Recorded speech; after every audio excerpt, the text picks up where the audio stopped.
Norma Internacional de Auditoría 200, objetivos y principios generales que rigen una auditoría de estados financieros.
Las normas internacionales de contabilidad NICS han permitido que los estados financieros sean más útiles para tomar decisiones financieras. Es que los principios de contabilidad generalmente aceptados, que regían antes, ya no concordaban con las finanzas corporativas actuales.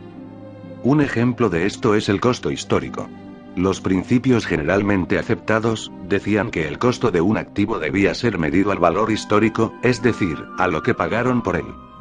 Esto es para los administradores financieros un gran inconveniente, porque se muestra los activos al precio que pagó la empresa por ellos, sin importar el tiempo que ha pasado, o lo que realmente valen en la actualidad.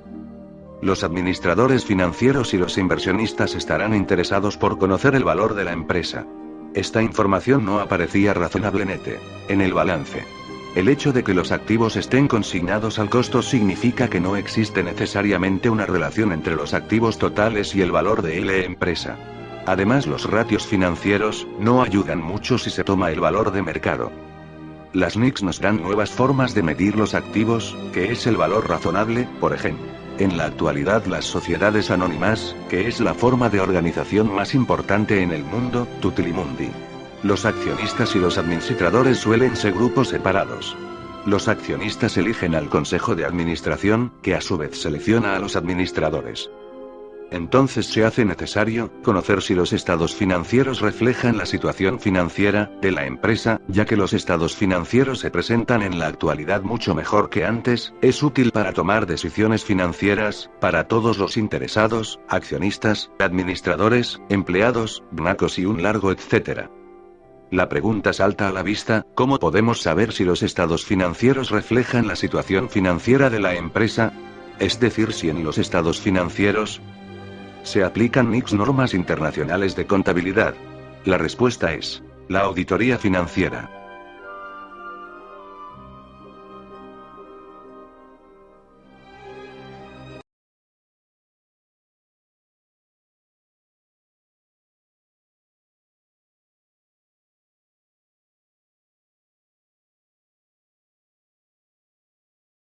¿Qué es la auditoría financiera? Una auditoría financiera es un compromiso de aseguramiento, según el párrafo 3 de la NIA 200.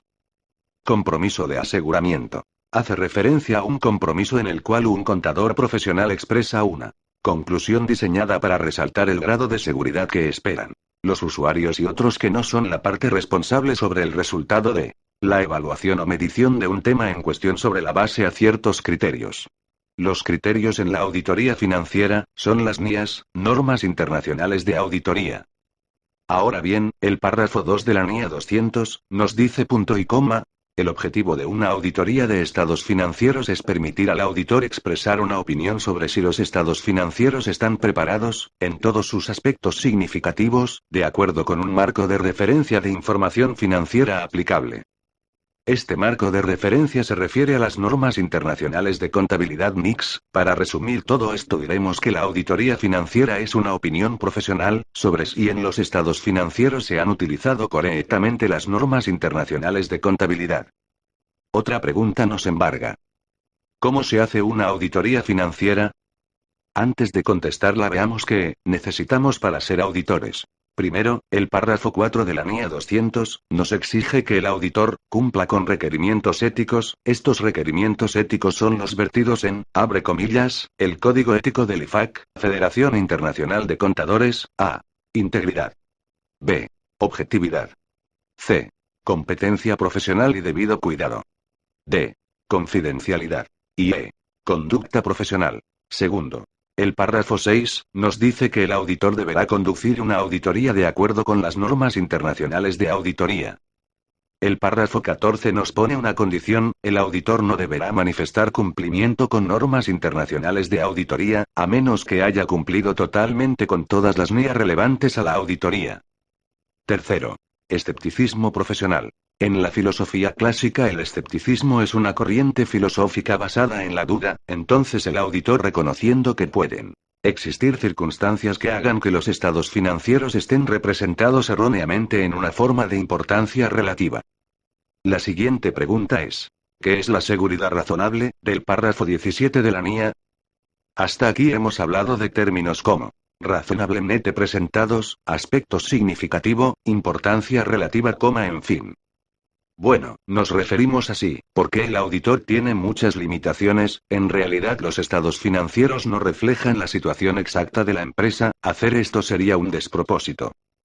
Los estados financieros están razonablemente presentados, porque pueden haber imprecisiones y porque la contabilidad tiene limitaciones inherentes. Ahora estas imprecisiones no son significativas, y para evaluar si algo es significativo o no, entra a tallar la importancia relativa. La importancia relativa está definida dentro del marco de referencia para la preparación de estados financieros preparado por el Comité Internacional de Normas de Contabilidad (IASC) en los términos siguientes. La información es de importancia relativa si su omisión o representación errónea pudiera influir en las decisiones económicas de los usuarios tomadas con base en los estados financieros. La importancia relativa depende del tamaño de la partida o error juzgado en las circunstancias particulares de su omisión o representación errónea. Así, la importancia relativa ofrece un punto de separación de la partida en cuestión, más que ser una característica primordial cualitativa que deba tener la información para ser útil. NIA 320. Parte 3. Riesgo de auditoría y materialidad. Vayamos al grano. El párrafo 29 de la NIA 200 nos habla de los riesgos de auditoría, que son los siguientes: 1. Riesgo inherente. 2. Riesgo de control. 3. Riesgo de detección. Párrafo anteriores dijimos que la contabilidad tiene limitaciones inherentes. Bueno, ¿qué significa el término inherente? Según el diccionario, adjetivo, que por su naturaleza está inseparablemente unido a algo. El párrafo 29 en el primer punto dice: abre comillas, riesgo inherente es la susceptibilidad de una aseveración a una representación errónea que pudiera ser de importancia relativa, ya sea en lo individual o colectiva, suponiendo que no hay controles relacionados. El riesgo de esta representación errónea es mayor para algunas aseveraciones y clases relacionadas de transacciones, saldos de cuentas y revelaciones que para otras. Cierra comillas. Ya vimos lo de importancia relativa. Entonces el riesgo inherente es aquel que existe en la naturaleza de transacciones, saldos de cuentas o revelaciones. Por ejemplo, en el cálculo del impuesto a la renta, es más probable que tenga errores que el cálculo de depreciación.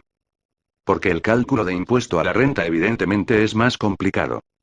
Riesgo de control. 2 puntos.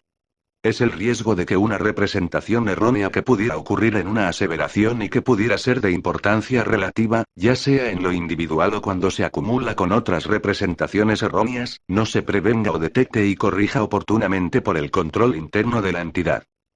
Un ejemplo sería: en una empresa XXX se realiza arqueo de caja todos los días. Ese es el control interno, pero existe un riesgo de que ese control no sea efectivo. Como lo adelanta la NIA, el riesgo de control depende mucho de cuán bueno sea el control interno. Riesgo de detección. Riesgo de detección es el riesgo de que el auditor no detecte una representación errónea que existe en una aseveración que pudiera ser de importancia relativa. Este riesgo se refiere a que el auditor no detecte algún error significativo o importante.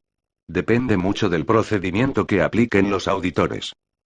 Todos estos riesgos se pueden bajar a niveles aceptables, si se toma el camino correcto. Bueno, es el fin del vídeo, espero que les haya gustado. Es necesario sufrir para soñar, pero incluso el miedo es estar muerto de un causal.